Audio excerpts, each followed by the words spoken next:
How's it going, everyone? And we're here today with Yuki, our Canadian champion, and they got the very deck that won the nationals here. So Yuki, I'm just gonna be quiet. I'm gonna let you go ahead and right into it. I have some questions about the side deck afterwards, but go ahead and introduce yourself and your deck. All right, hi everyone. This is Yuki. I use she, her pronouns, and this is my Lexi Livewire deck that I played at Canadian Nationals that I took to, win the whole event in the end.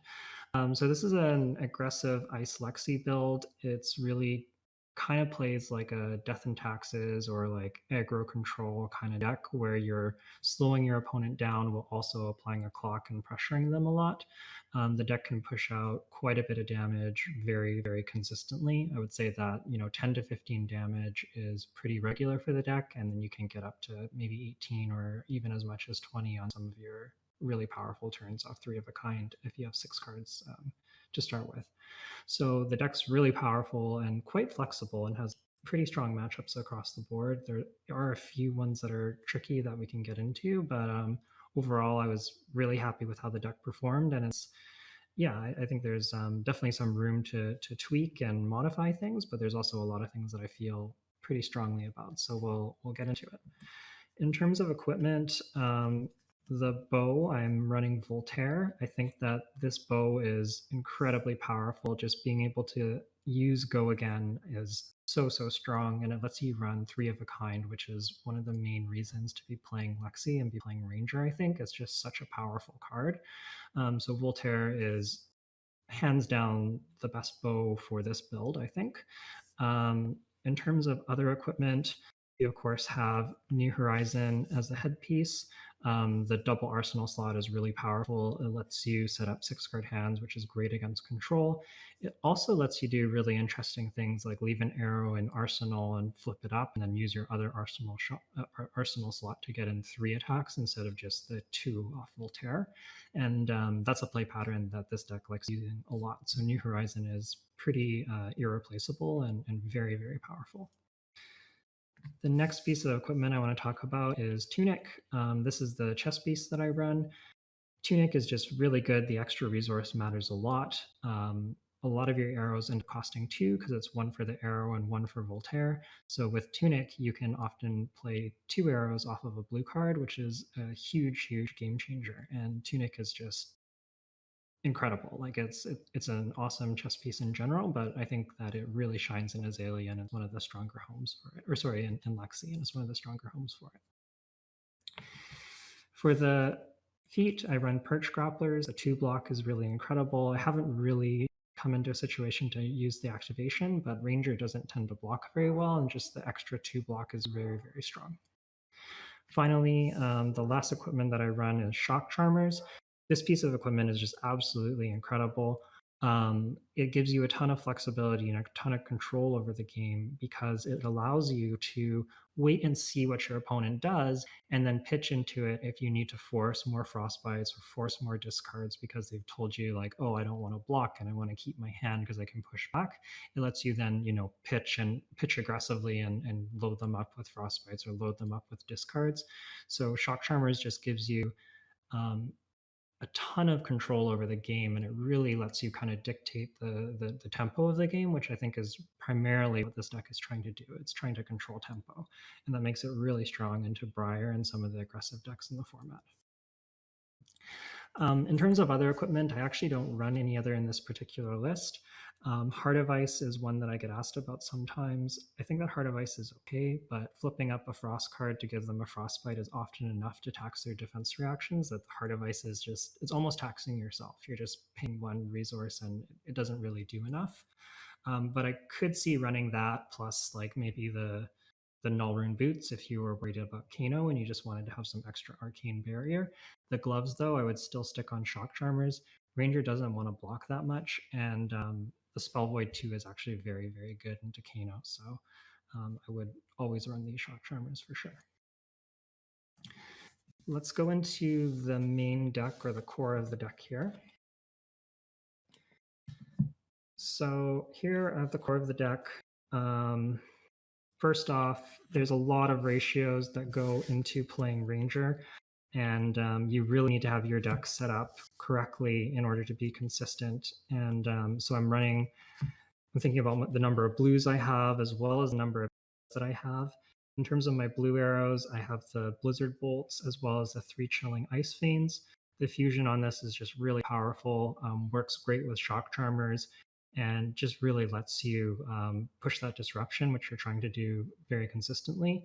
So those are great. And then Frostlock is an incredible card. Just the fact that it's a blue that can attack for 4 or sometimes 5 if you give it +1 is very strong, and it's very, very good into the Briar matchup.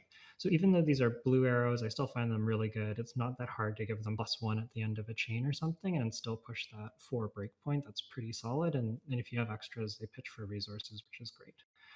I also play the yellow Chilling Ice Fiends and yellow Blizzard Bolts. Again, these cards are just incredible and a huge reason to be an Ice Lexi.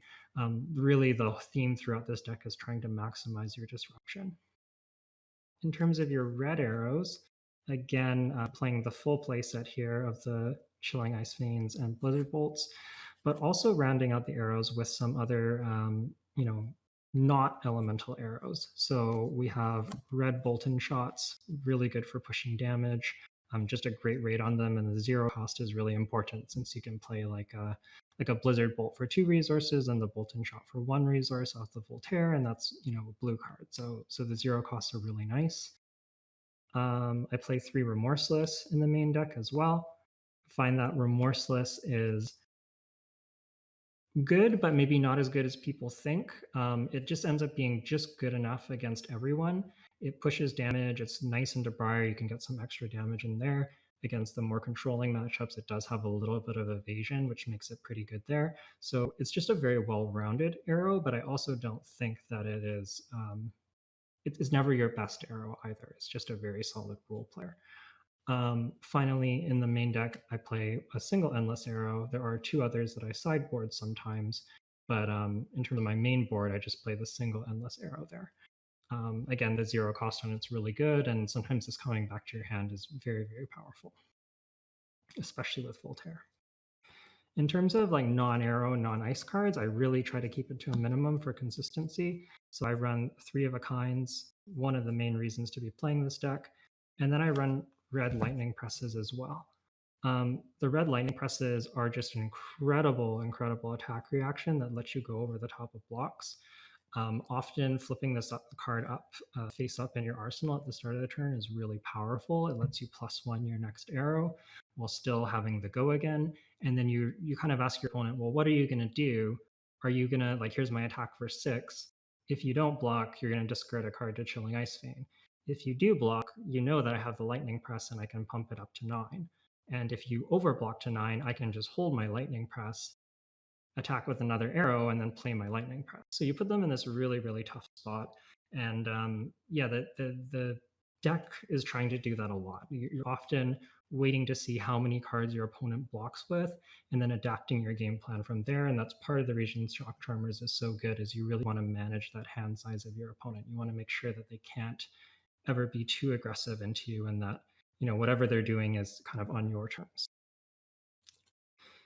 Next, I have my ice cards. So I'm playing a whole bunch of blue ice cards. I have Winter's Bites.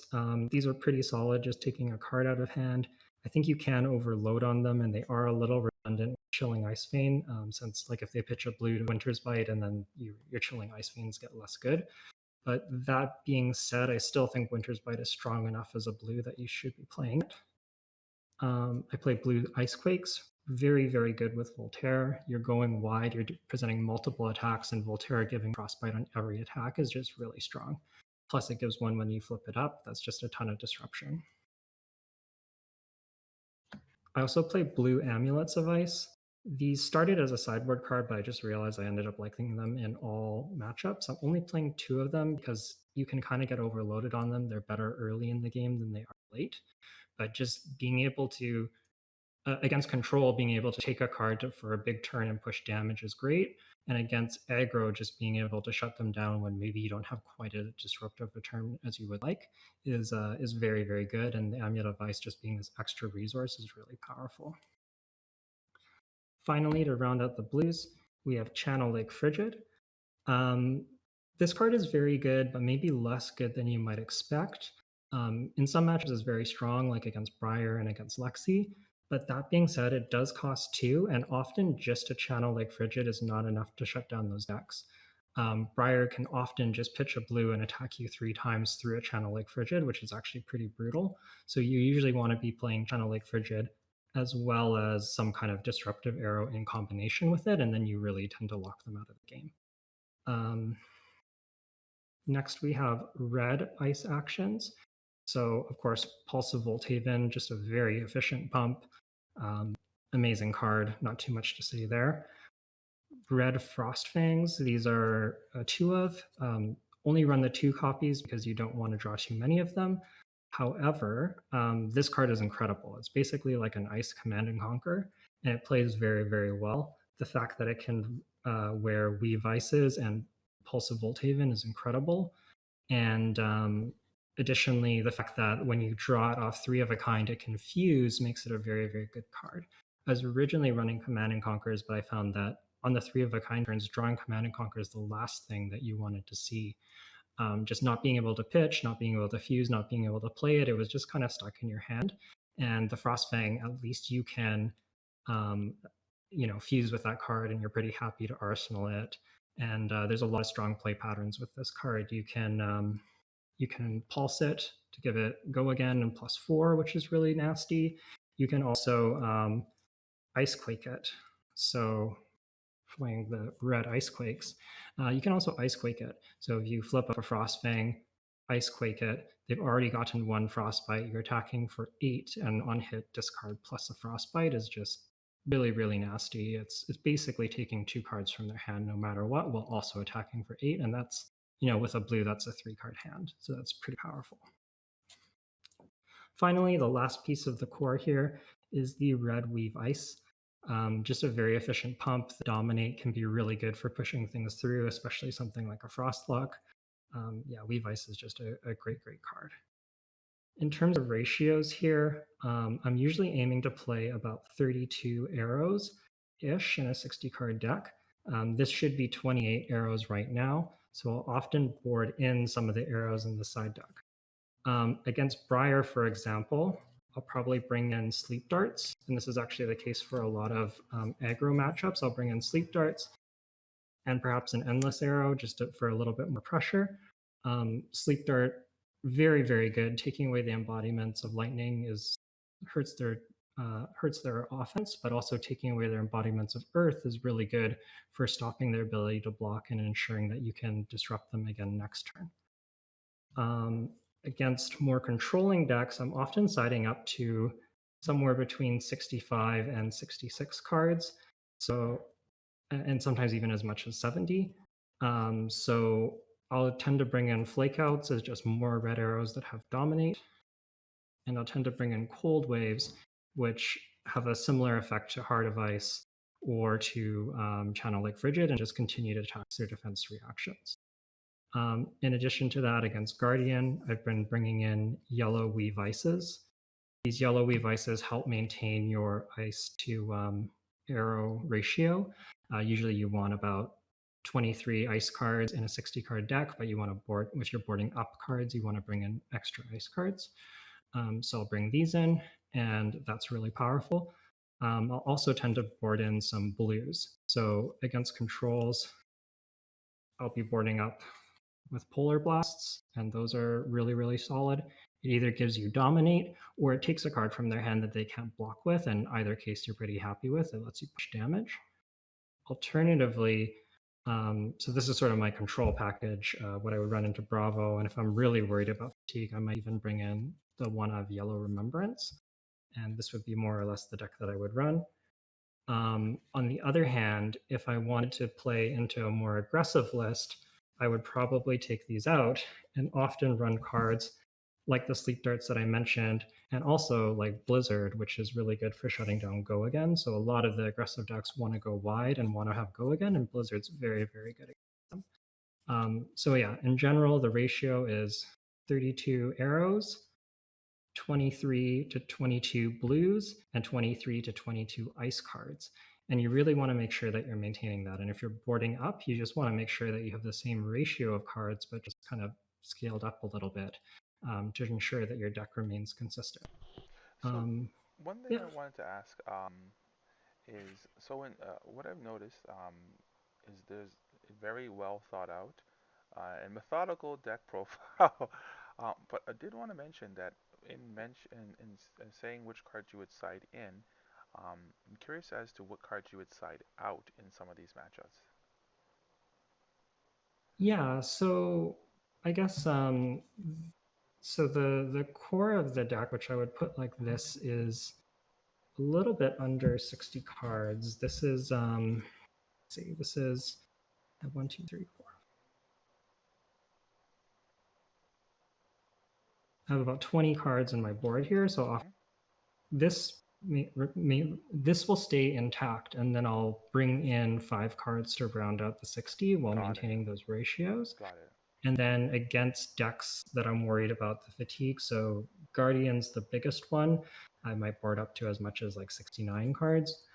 Oh, And okay. I then get it. I get it. yeah, and then against like Dash and Prism, I'm more in the 64 range. I found that as much as those decks can be controlling, they also pressure you a little bit harder, and you don't want to go up too many cards. So yeah, I think that usually in this game you don't want to be boarding up too much. Hmm. But because Ranger doesn't have a weapon and you kind of have a limited number of threats, just having the extra arrows is often relevant. And Hmm. even though I think the Bravo matchup's good, you if you don't have enough arrows, sometimes you can just run out of threats, even though you're pushing through damage consistently and getting ahead. So just having the extra red arrows just makes it tough on them because they, Hmm. eventually they run out of armor, they run out of D reacts, and you can kind of push through for the win that way. So I want to point out one question I saw on the list. Um, Someone was asking what specifically is a flake out in for the sideboard, but I think you had just answered that. Um, and I guess I guess that was the question I was about to ask. I thought but you've actually explained quite well why you have your board set up the way that you do. So I'm guessing like your blizzards are for your katsus and for your chains. You know, anyone that all gives any attack go again whatsoever. You wanting to kind of Mhm. strip that away from them to get rid of a lot of the threats. What are some of the weaker matchups you feel that Lexi has in this format? So the main one is problem. The taxing effects are quite disruptive. Channel Lake Frigid is very, very rough with the bow because it taxes you both on loading as Sorry, well as attacking. which character was that? Sorry, it kind That of cut that's out. that's old him. Old Sorry. him, sorry, when it cut out the old Yeah, him part. Okay, go ahead. You're saying his channel Lake Frigid? yeah. His Channel Lake Frigid just taxes you very well. Some of the hand disruption you really don't like seeing, like Okinold.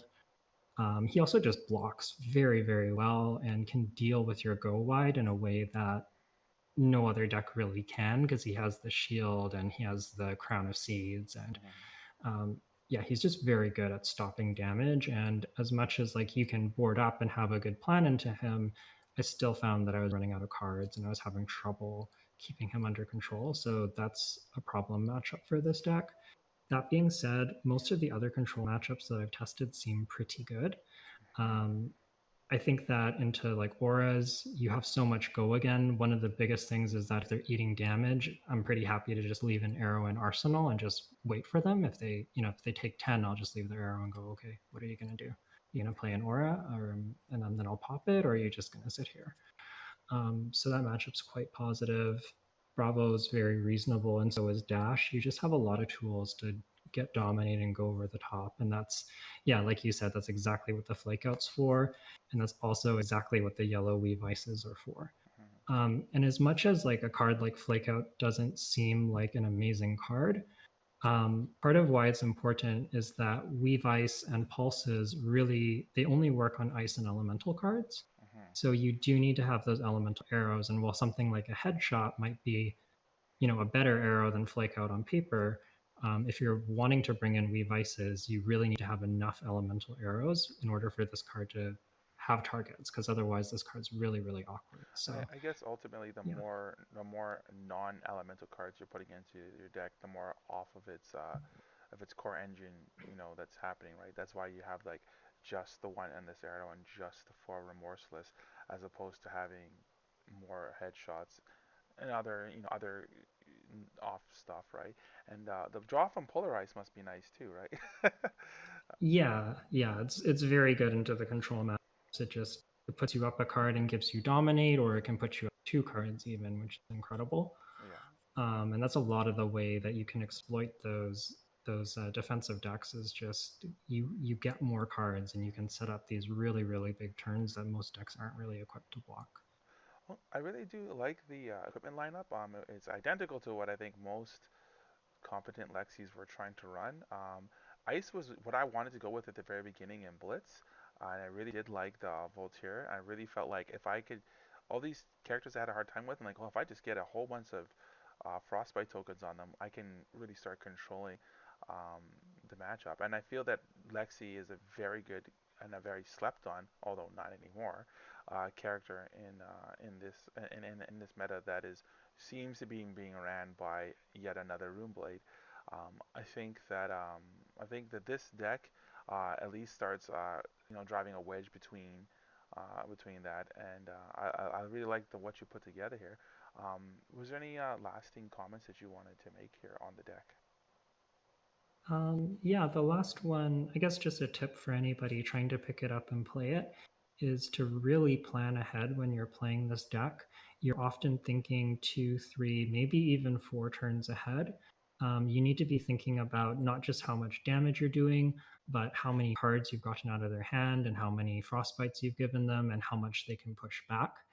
Especially against Briar, you're really trying to make sure that she never gets to three embodiments, because if she does, she gets to block your red arrows with one card, which is really brutal.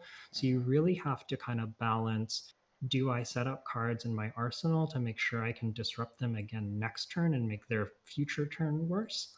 Or are they telling me that their hand's really good and they don't want to block and they want to take damage, and that means that maybe I need to pitch my, I don't know, my blue Icequake that I'd love to disrupt them with. Maybe I need to pitch that to get some extra Frostbites or to get some extra Chilling Ice Fiend triggers and force an extra card out of hand. Yeah. So you do have to be quite flexible and quite aware of what your opponent can do and really kind of keep that under control. And that's one of the keys, I think, to playing Lexi is balancing that, do you disrupt them this turn or do you try to disrupt them in a future turn? And you need to Mm-hmm. strike the balance there. And it's a careful dance, but it's also one that makes the deck really fun and interesting to pilot. So, of course, I think it should be blatantly obvious to most players that Lexi doesn't really block. But I think with being able to disrupt as much as you are with this deck, you don't need to block, right? Mhm. Not as aggressive. Like you're not needing the sink blows and the fate for scenes and the springboard somersaults. You're instead putting frostbite tokens in hand and getting hand disruption on the board, so that like maybe their backswings are not as explosive. Is that kind of what you're going for with this? Yeah, absolutely. This deck does not block very often. There are spots where you absolutely need to pick and choose and choose to block sometimes, especially like putting your equipment in there, Mm-hmm. stop a key attack. Like maybe if they're going to draw too many cards and get out of control, you have to block a little bit. Mm-hmm. But by and large, you're taking damage to then push back damage and disrupt them.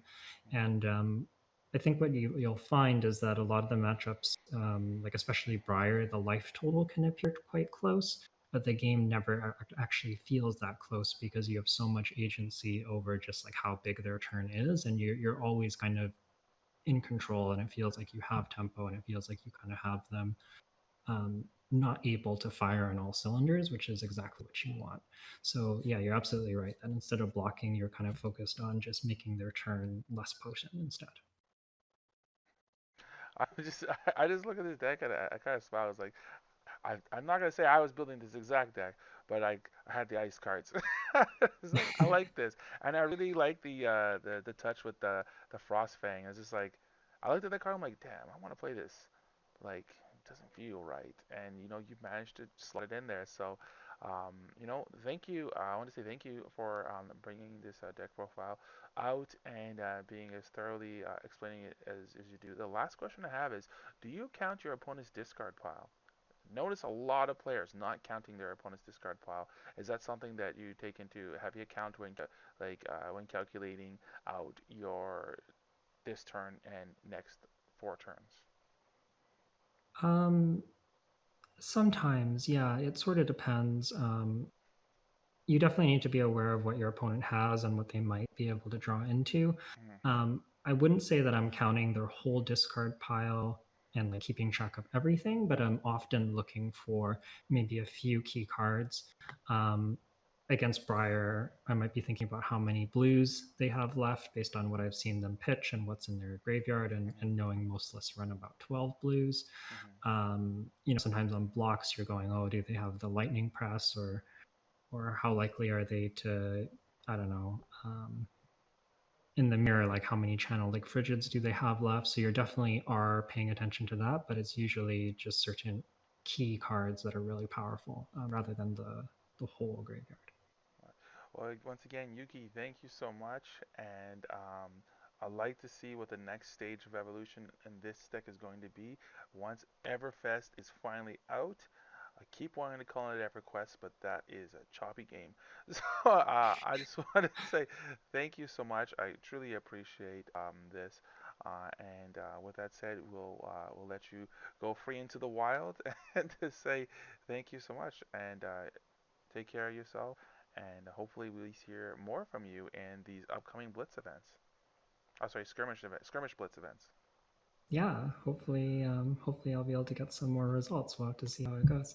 Thanks for having Grandmaster me on. Lex. Take care. You too. Bye Okay. now.